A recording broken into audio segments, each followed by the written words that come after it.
পুনৰ উচ্ছেদ জাগিৰোডত চলিল আন এক উচ্ছেদ অভিযান সেমিকন্ডাক্টৰ প্ৰকল্পৰ সন্মুখত অভিযান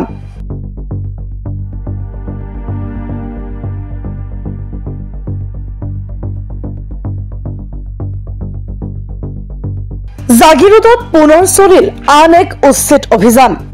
এইবাৰ নিৰ্মাণ হৈ থকা সেমিকন্ডাক্টৰ প্ৰকল্পৰ সন্মুখত চলিল এই অভিযান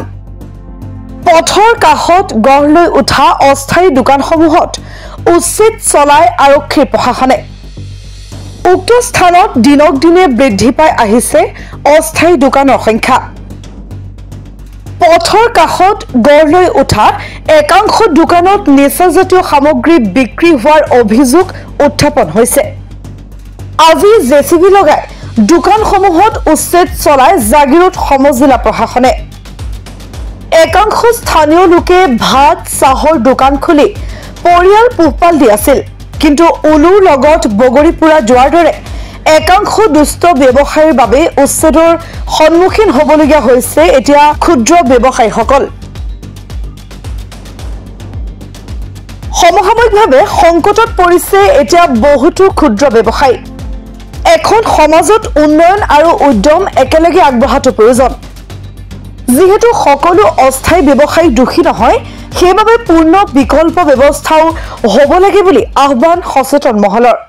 আপোনালোকে ইতিমধ্যে গম পাইছে যোৱা বছৰ আমি এইটো মাহতে জুন মাহতে আমি শিলভঙাত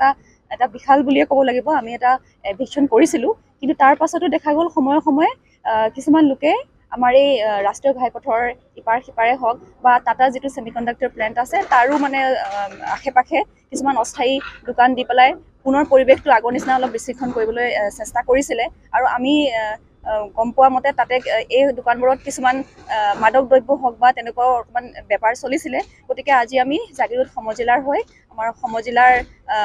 আৰক্ষী প্ৰশাসনৰ হৈ আৰু লগতে টাটা ছেমিকণ্ডাক্টৰ প্লাণ্ট আৰু AIDC আমি সকলোৱে সমিলমিলেৰে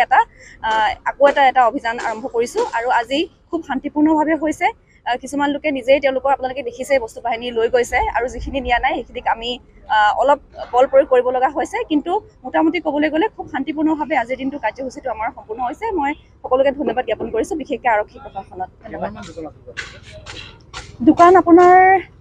কিমান আমাৰ গম পোৱা মতে 50-60খনমান আছে জাগিৰোডৰ পৰা হিমু বৰাৰ ৰিপৰ্ট ডি নিউজ আৰু ডি নৰ্থ ইষ্ট